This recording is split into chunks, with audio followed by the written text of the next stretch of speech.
ఆ యోగాని పరిచయం చేసింది. మరి దాన్ని గుర్తిస్తూ మరి యునైటెడ్ నేషన్స్ కూడా అంతర్జాతీయ యోగా దినోత్సవం జూన్ 21కి ప్రతి ఇయర్ సో మొత్తం ప్రపంచవ్యాప్తంగా కూడా ఇది పెద్ద ఎత్తున చేయడం సో మరి భారతదేశానికి దక్కిన గౌరవంగా మనం అందరం కూడా భావించాలి. మరి ఇక్కడనే పుట్టిన ఈ యోగాని మనం మొత్తం నలుమూలుగా ప్రపంచానికి మొత్తం కూడా చాటి చొప్పిన మరి ఇక్కడ మనం ఇంకా కూడా ప్రసిద్ధి చెంది మరి ఇక్కడ ప్రతి ఒక్కరు కూడా పాటించి మరి వారు ఆరోగ్యంగా ఉండే విధంగా సో ఉండాల్సిన అవసరం ఉంది. మరి ఇక్కడ అంతర్జాతీయ యోగా దినోత్సవ శుభాకాంక్షలు. ఎస్పెషల్లీ యోగా చేయడం అనేది మన హెల్త్కి అదేవిధంగా ఫిట్నెస్కి కూడా చాలా అవసరం. Especially mental peace. అంటే మనం ఇప్పుడు చూసినట్టయితే చాలా స్ట్రెస్ అందరు కూడా స్టూడెంట్స్ కానివ్వండి, యంగ్స్టర్స్ కానివ్వండి, సో పెద్దవాళ్ళు కానివ్వండి, ప్రతి ఒక్కరు కూడా ఏదో ఒక మరి ఏదైతే జీవితంలో స్ట్రెస్ అనేది వాళ్ళు చాలా మటుకు కూడా పొందడం జరుగుతూ ఉంది. మరి వాళ్ళందరూ కూడా స్ట్రెస్ రిలీఫ్ అవ్వాలి. అదే కూడా ఒక మంచి ప్రామాణిక గురువు మంచిగా యోగా చాలా మంది చెప్తారు.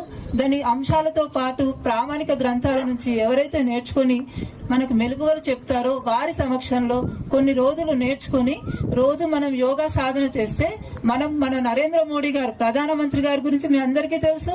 ఆయన రోజు ఎంత కష్టపడతారు, ఎంత తక్కువ సమయం నిద్రపోతారు, ఎంత యాక్టివ్ గా ఉంటారు అనేది. అలాంటి స్థితికి కూడా అందరం చేరగలుగుతాము. యోగాకి అంత శక్తి ఉంది. ఇబ్బంది ఉంటే మడిమలు పైకి పెట్టుకోండి, లేదా ఇట్లా కింది పెట్టండి. మీరు ఆనడానికి ప్రయత్నం చేయండి. Sir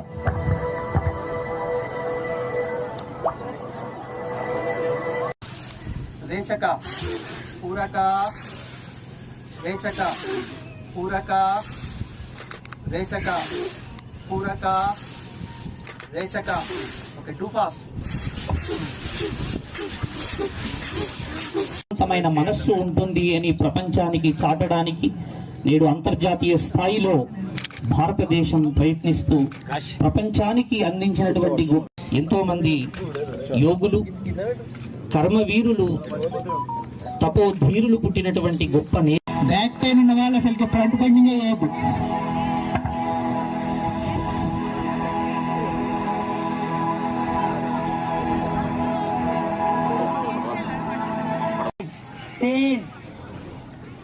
relax. Left side 4. Relax. Right side 5. Relax. Left side 6. Relax. पूरक रेचक पूरक रेचक